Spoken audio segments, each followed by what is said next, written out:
अनमोल वचन अखिल भारतीय संत मत सत्संग के संस्थापक और गृहस्थ में आनंद योग के जनक परम संत महात्मा परम पूज्य श्री यशपाल जी महाराज अर्थात परम पूज्य भाई साहब जी द्वारा प्रतिपादित इन अनमोल वचनों का पालन करना अति आवश्यक है।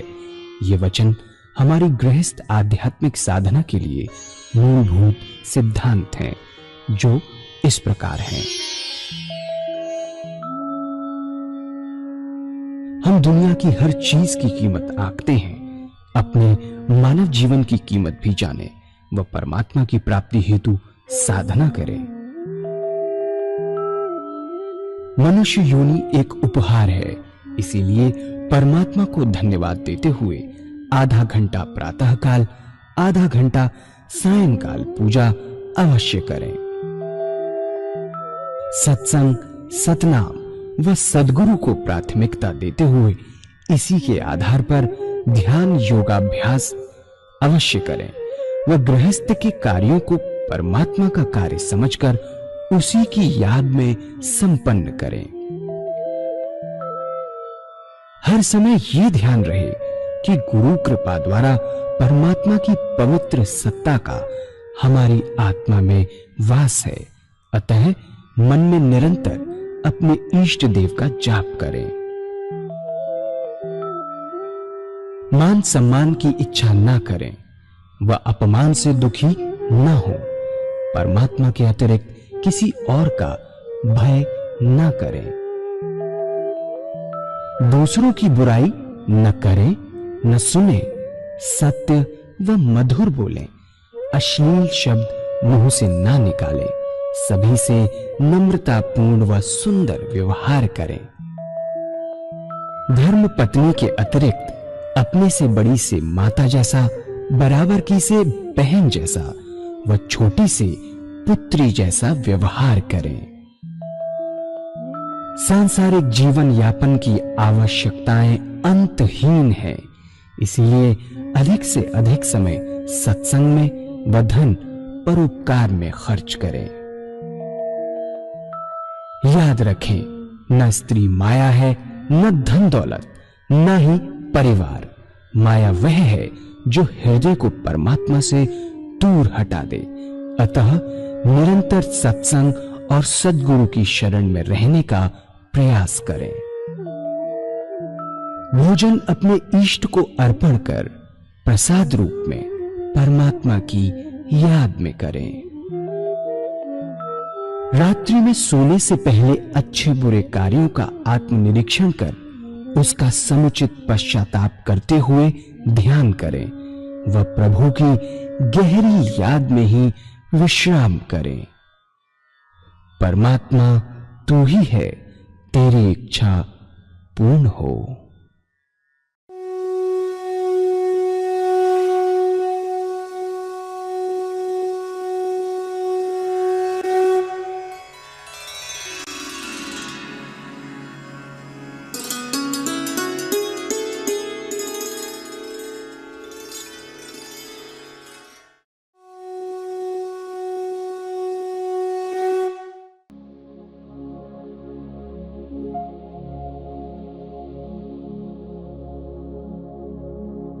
जय सद्गुरुदेव जय पद शरणम श्री यशरूप चरणों शरणम।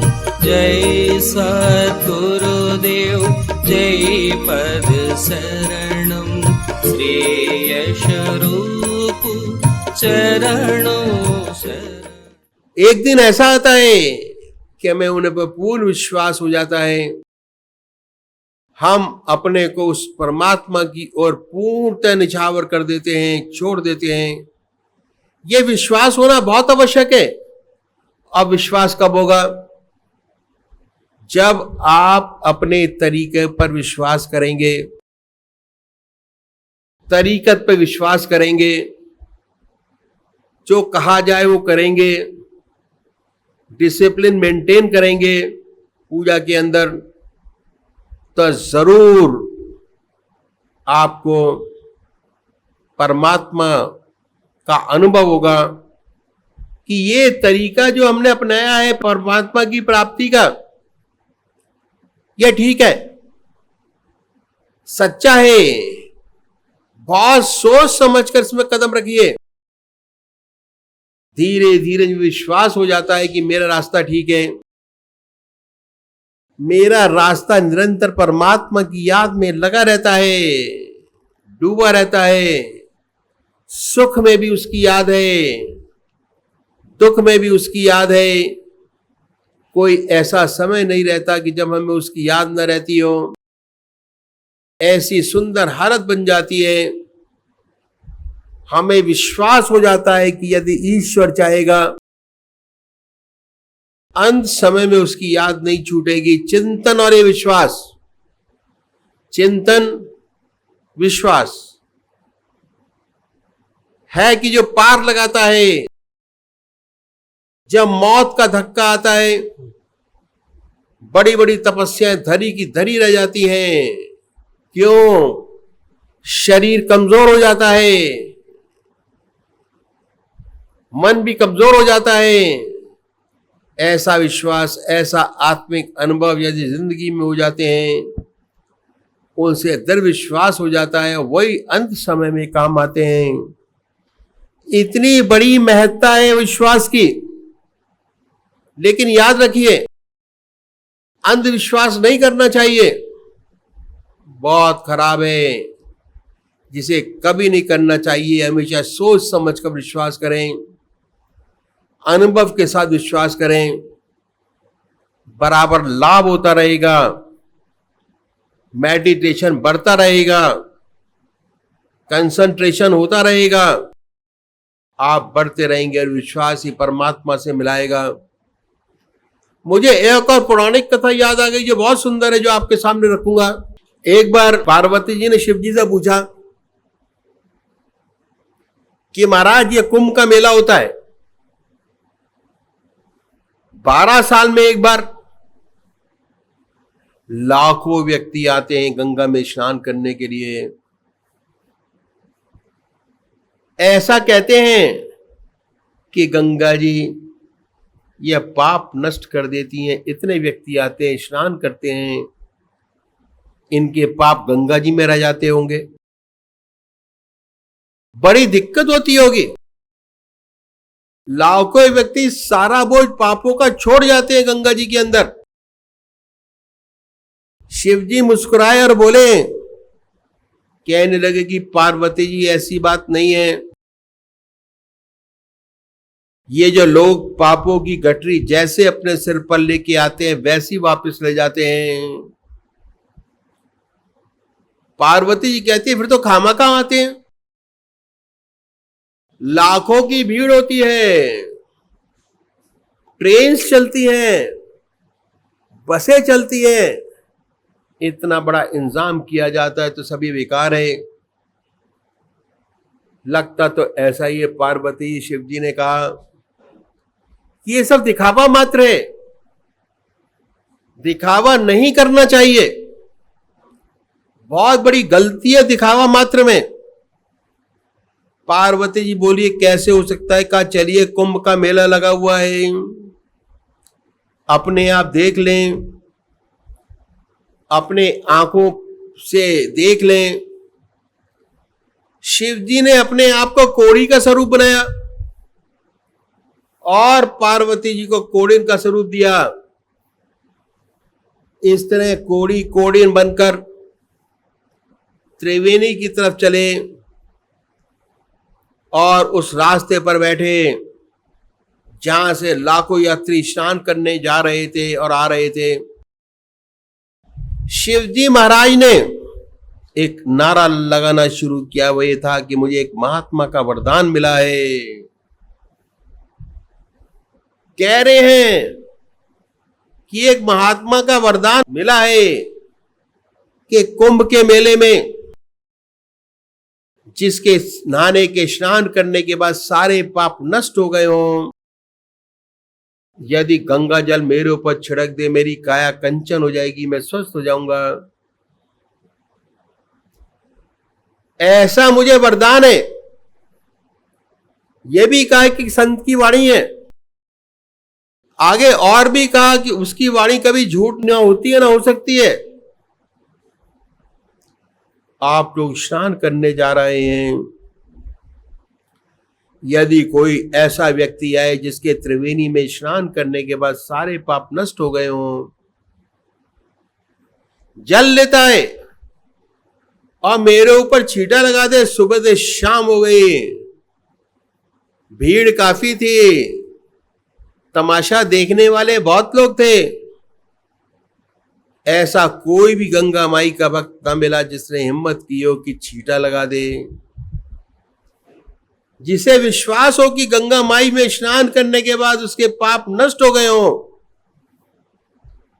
पार्वती जी को बड़ा विस्मय हुआ, भगवान ठीक ही कह रहे थे।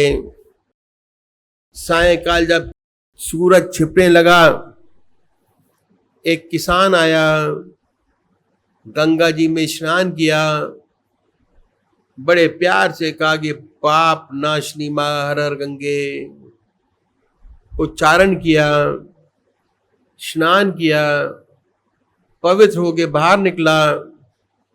बहुत सी भीड़ खड़ी देखी। शिव जी की घोषणा भी उसने सुनी कि अगर कोई ऐसा व्यक्ति है, गंगा माई का भक्त है, तो छींटा लगा दे, मेरा शरीर स्वस्थ हो जाएगा। वे कहने लगे कि त्रिवेणी में स्नान करने के बाद तो पाप रहता ही नहीं। गंगा जी में स्नान करने के बाद पाप तो रहता ही नहीं। किसने भ्रमित कर दिया?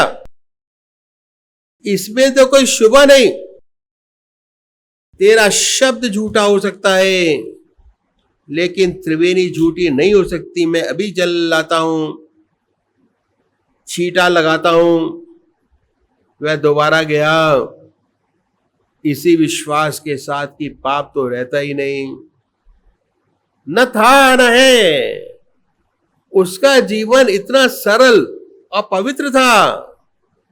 जल लाया, छींटा लगाया, छींटा लगाते ही पार्वती और शिव जी प्रकट हुए तो कहा, देखो करोड़ों में यही एक ऐसा है जिसे पूर्ण विश्वास है कि गंगा में स्नान करने के बाद पाप तो रहता ही रहे। विश्वास ही आखिरी मंजिल है।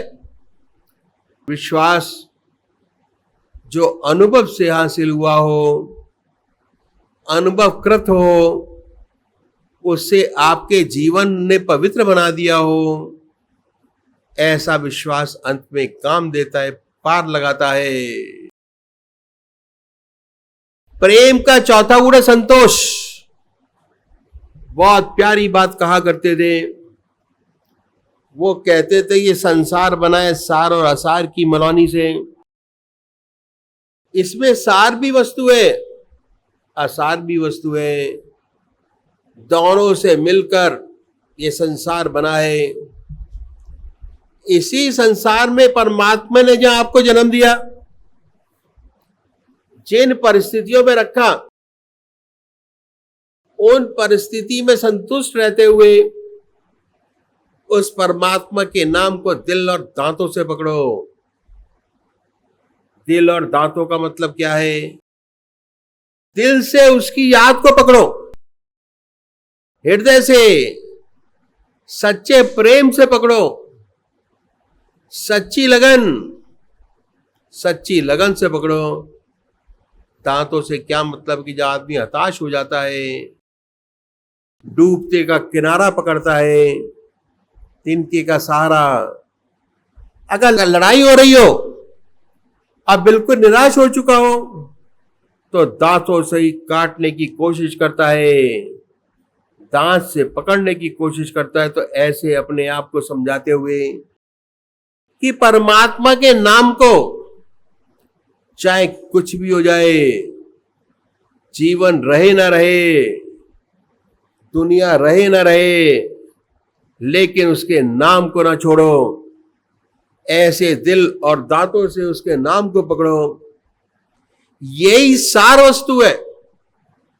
सार इसी से सच्चा आदर्श जीवन मुक्त अवस्था प्राप्त होती है। जीवन मुक्त अवस्था प्राप्त करना ही हमारा लक्ष्य है। संतोष का मतलब यह नहीं कि आप काम करना बंद कर दें और अपनी उन्नति की कोशिश ना करें। हम लोग गृहस्थी हैं, हमारा रास्ता तो गृहस्थ का रास्ता है। इसी दुनिया में रहते हैं, इसी संसार में रहते हुए, संसार के सब काम सुंदरता से करते हुए हृदय निरंतर परमात्मा की याद में लगा रहे। कैसे? परमात्मा की याद में बर्फ की तरह पिघलता रहे। और जब ये ऐसा होगा तो सारे काम संसार के सच्चाई के साथ, पूरे लगन के साथ पूरे होते रहेंगे, बनते रहेंगे। आज से अच्छे, आज से सुंदर, यही हमारा आदर्श है।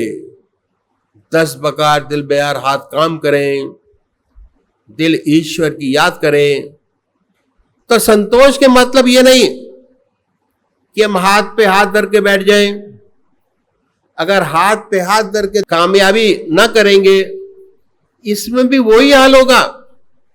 इसलिए बहुत जरूरी है कि हम हाथ पर हाथ धर कर न बैठें, सच्ची कोशिश करें, सच्ची मेहनत करें, द्वेष से बचें।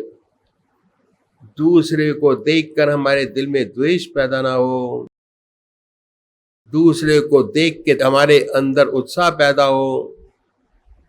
हम उससे अच्छी मेहनत करें, ऊंची तरक्की प्राप्त करें।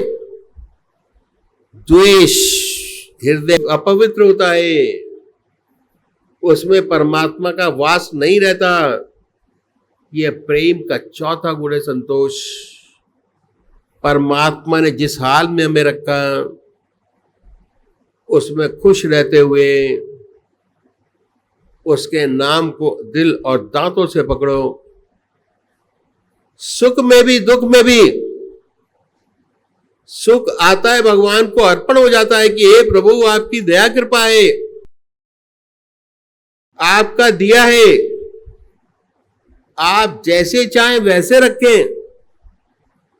जिसका जीवन ईश्वर में है, उसे कभी ऐसी खुशी नहीं होती कि वह पूरा ना समाया।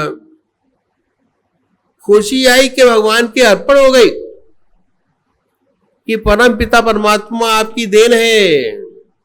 क्या जैसा चाहे वैसे रखें। दुख आया, ऐसा भक्त परमात्मा के चरणों को औस कस के पकड़ता है। वह जानता है कि इसका निवारण उसी के चरणों में होगा और कहीं हो ही नहीं सकता।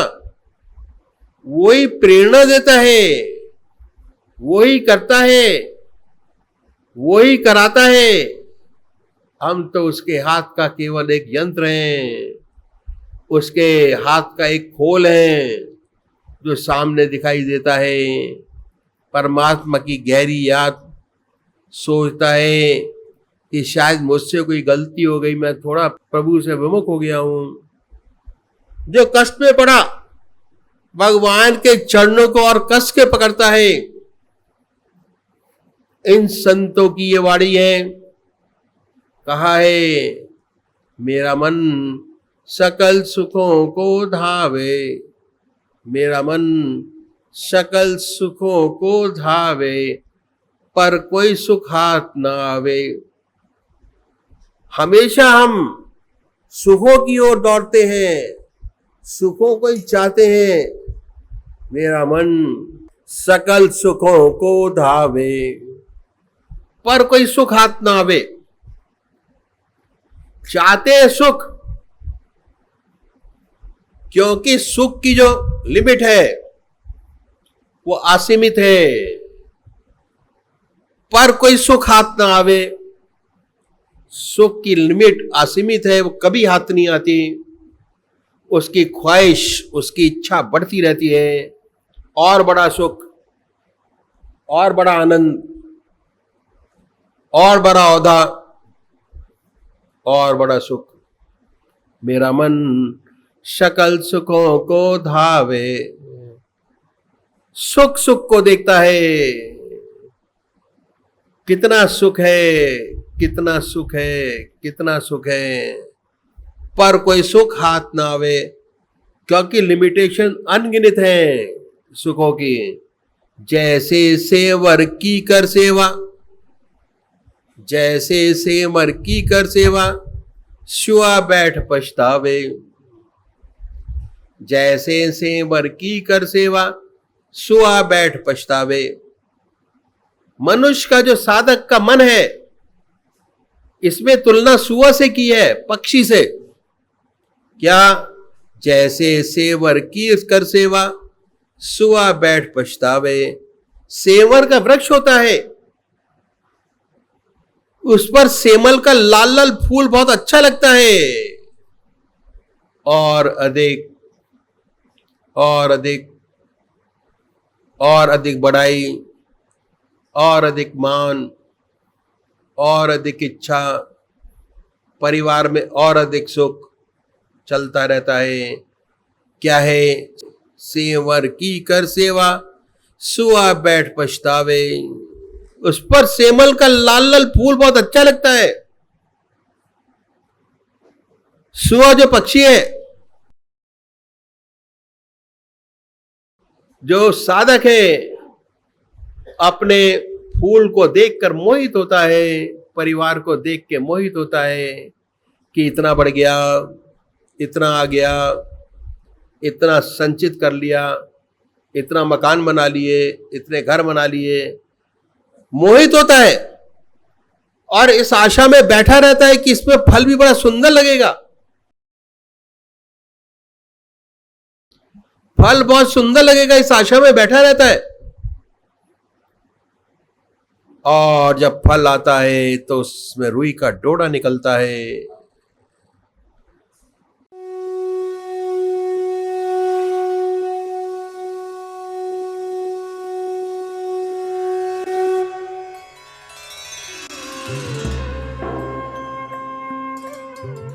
ध्यान योग के कार्यक्रम आनंद योग से निशुल्क जुड़ने के लिए संपर्क करें 9810239677।